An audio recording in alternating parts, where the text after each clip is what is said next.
नमस्कार good morning. आज जुलाई 3 तारिख शुक्रवार। आज दिन भरी अनेक बड़ गुरुत्वपूर्ण खबर गुड़िक आसीचे। तेबे आसंतु आज सकाळ आसीथिबा 20टी बड़ खबर उपरे नजर पकाइबा।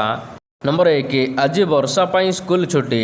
राज्य में गत काली ठारू लागी रही लगाण वर्षा। तेबे कंधमाल रे वर्षा प्रभाव देखि स्कूल छुट्टी कर दिया जाइछे।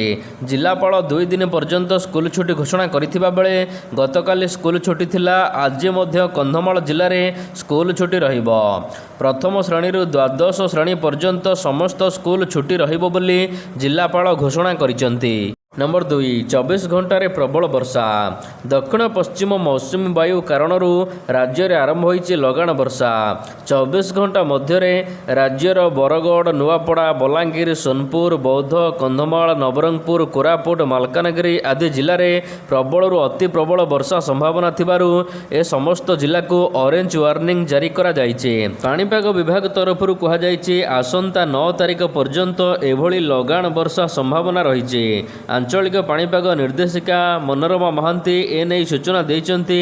से कहिचंती जून पहिलारू ए पर्यंत वर्षार परिमाण 150.9 मिलीमीटर रेकर्ड होइछे। हेले एबे भी 34% नियंटिया वर्षा रेकर्ड होइछे।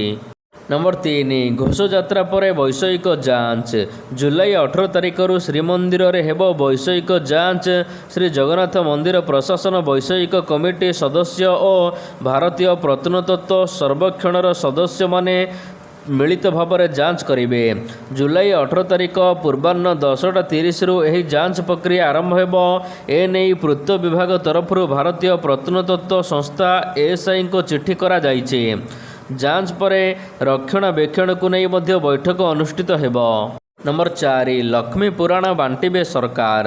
नुआ स्वर एवं नुआ छंदरे परिमार्जित होई आसिबो नुआ लक्ष्मी पुराण। घरे घरे पढ़ा जाउथिबा लक्ष्मी पुराण को एबे नुआ ढंगरे कराजिबो। नुआ लक्ष्मी पुराण बलराम दासंक मूल रचित लेखारू ही आसिबो। ओडिया साहित्य एकाडेमी पुस्तक छापिबो। तबे 1 कोटी लक्ष्मी पुराण बही ओडिशार घरे घरे बांटिबे सरकार। नमिता अग्रवाल और गीता दास यही संशोधित परिमार्जित पुराण को कंठरे बोलिबे।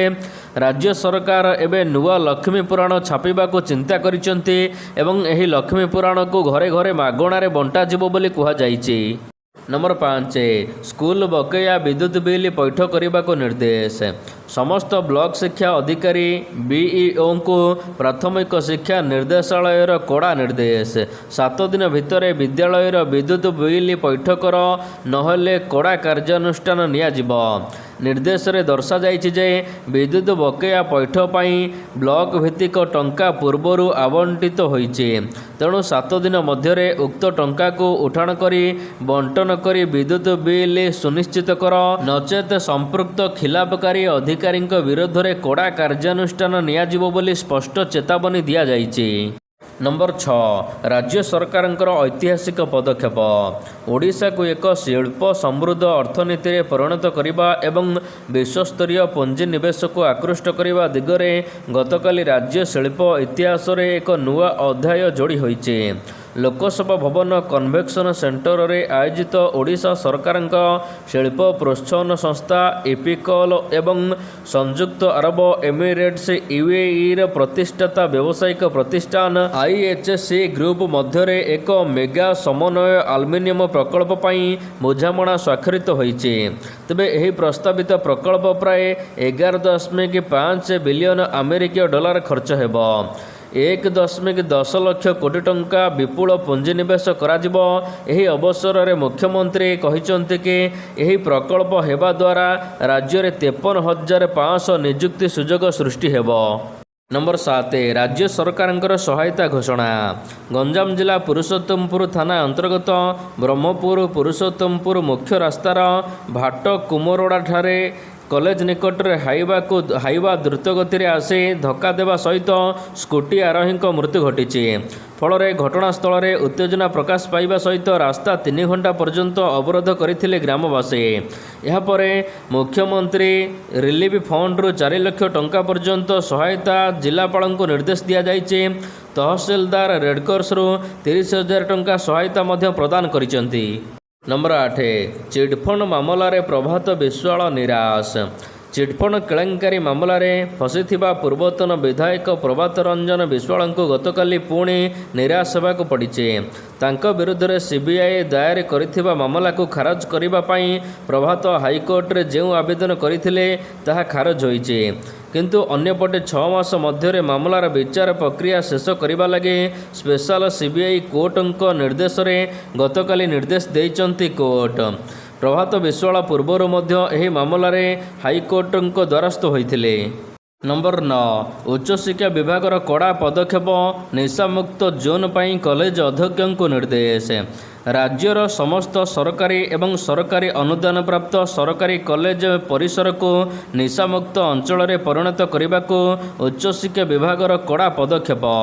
ପ୍ରତ୍ୟେକ ଶିକ୍ଷାନୁଷ୍ଠାନର 500 ମିଟର ପରିସର ମଧ୍ୟରେ ମଦ, ତମାଖୁ, ମାଦକ ଦ୍ରବ୍ୟ ବିକ୍ରି ଆଦିକୁ ନିଷେଧ କରିବାକୁ କୁହାଯାଇଛି।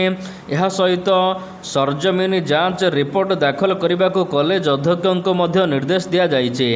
ରାଜ୍ୟର ଶିକ୍ଷାନୁଷ୍ଠାନଗୁଡ଼ିକର 500 ମିଟର ପରିସରରେ କୌଣସି ମାଦକ ଦ୍ରବ୍ୟ ବିକ୍ରି କରାଯିବ ନାହିଁ। 15 ଦିନ ମଧ୍ୟରେ ରିପୋର୍ଟ ଦେବାକୁ କୁହାଯାଇଛି। ନମ୍ବର 10 ଘା ଶୀଘ୍ର ଶୁଖାଇବ ସ୍ମାର୍ଟ ଡ୍ରେସିଂ। ଭାରତୀୟ ପ୍ରଯୁକ୍ତିବିଦ୍ୟା ସଂସ୍ଥାନ NIT ରାଉରକେଲାର ଗବେଷକମାନେ ଘାର ଉନ୍ନତ ଚିକିତ୍ସା ପାଇଁ ସ୍ମାର୍ଟ ଡ୍ରେସିଂ ବିକଶିତ କରିଛନ୍ତି, ଯାହା ସଂକ୍ରମଣକୁ ରୋକିବା ସହିତ ଯନ୍ତ୍ରଣାକୁ କମ୍ କରିଥାଏ। ଜୈବ ପ୍ରଯୁକ୍ତି ଏବଂ ଚିକିତ୍ସା ଇଞ୍ଜିନିୟରିଂ ବିଭାଗ ସହାୟକ ପ୍ରଫେସର ପ୍ରସନ୍ନ କୁମାରଙ୍କ ଦ୍ୱାରା ଏହି ଡ୍ରେସିଂ ବିକଶିତ କରାଯାଇଛି। ନମ୍ବର 11 ଆନ୍ଦୋଳନରତ ଡାକ୍ତରଙ୍କ ଦରମା ବନ୍ଦ ନିର୍ଦ୍ଦେଶ। ଆନ୍ଦୋଳନ କରୁଥିବା ଡାକ୍ତରଙ୍କ ବିରୁଦ୍ଧରେ ରାଜ୍ୟ ସରକାର କଠୋର ଚେତାବନୀ ଦେଇଛନ୍ତି। ଆନ୍ଦୋଳନ ଛାଡ଼ି କାର୍ଯ୍ୟରେ ଯୋଗ ଦେବାକୁ ଚେତାବନୀ ଦେଇଛନ୍ତି। କାର୍ଯ୍ୟରେ ଯୋଗ ନ ଦେଲେ ଆନ୍ଦୋଳନକାରୀ ଡାକ୍ତରମାନଙ୍କର ଦରମା ବନ୍ଦ କରିବାକୁ ନିର୍ଦ୍ଦେଶ ଦିଆଯାଇଛି। ସମସ୍ତ CDMO ଏହା ସହିତ PHOଙ୍କୁ ନିର୍ଦ୍ଦେଶନାମା ଜାରି କରିଛନ୍ତି ରାଜ୍ୟ ସରକାର। ସମସ୍ତ ମେଡ଼ିକାଲ କଲେଜ ଅଧ୍ୟକ୍ଷ ଏବଂ ଅଧ୍ୟକ୍ଷଙ୍କୁ ଚିଠି କରାଯାଇଛି। ରାଜ୍ୟ ସ୍ୱାସ୍ଥ୍ୟ ପରିବାର କଲ୍ୟାଣ ବିଭାଗ ପକ୍ଷରୁ ଏହି ଚିଠି ହୋଇଛି। ନମ୍ବର 12 ପାଠ୍ୟପୁସ୍ତକ ପାଇଁ ମତ ଲୋଡ଼ିଲେ ସରକାର।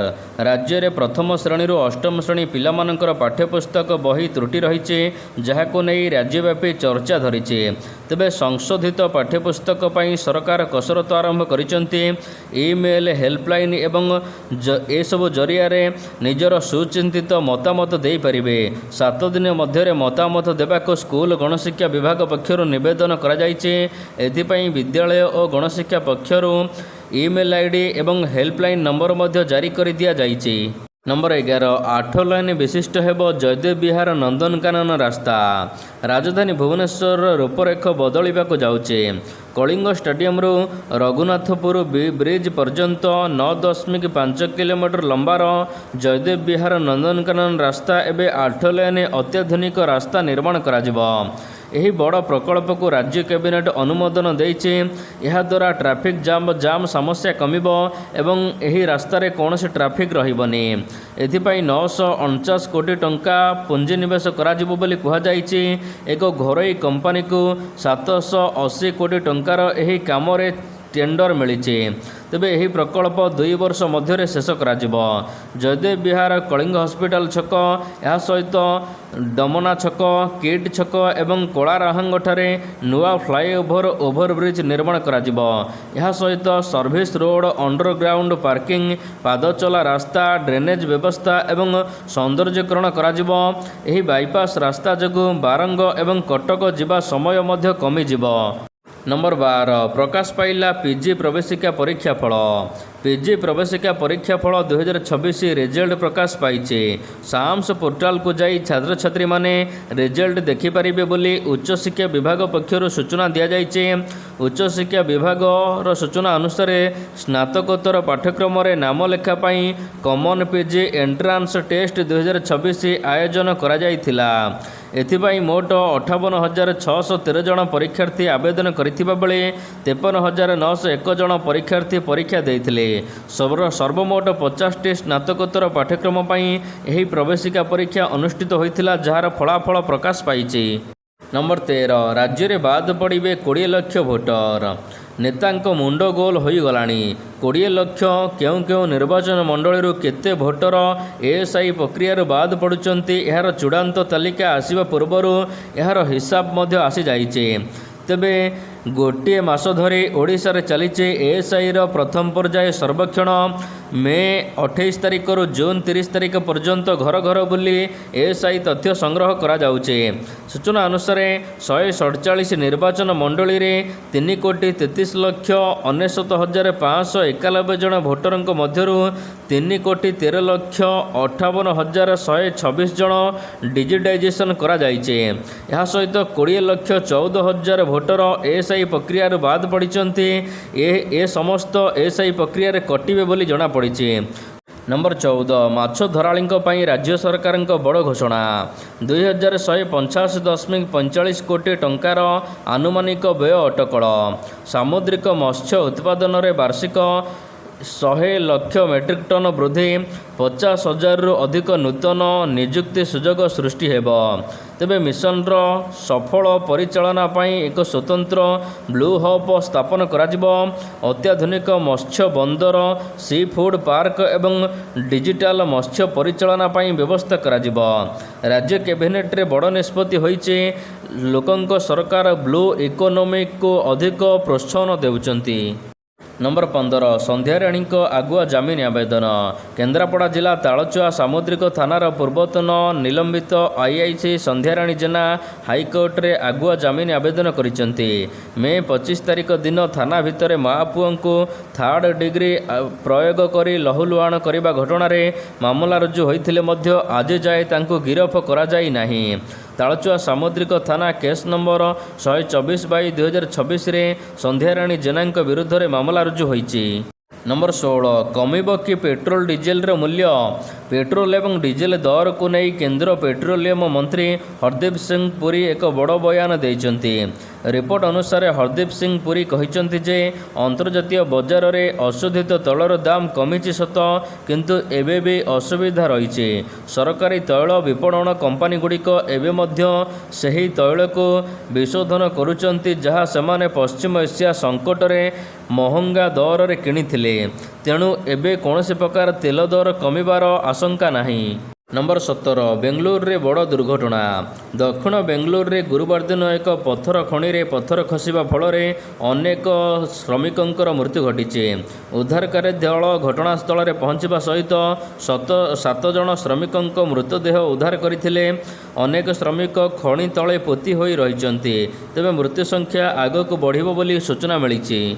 नंबर 18 दिल्लीवासी बड़ खबर दिल्ली रे यात्रा हेब आहुरी सहज एवं सरल गाड़ी चालकों को ट्रैफिक जाम रु मुक्त करने को सरकार एवं ट्रैफिक पुलिस मिलित भाव में कड़ा पदक्षेप नेबाकू जाउचंती।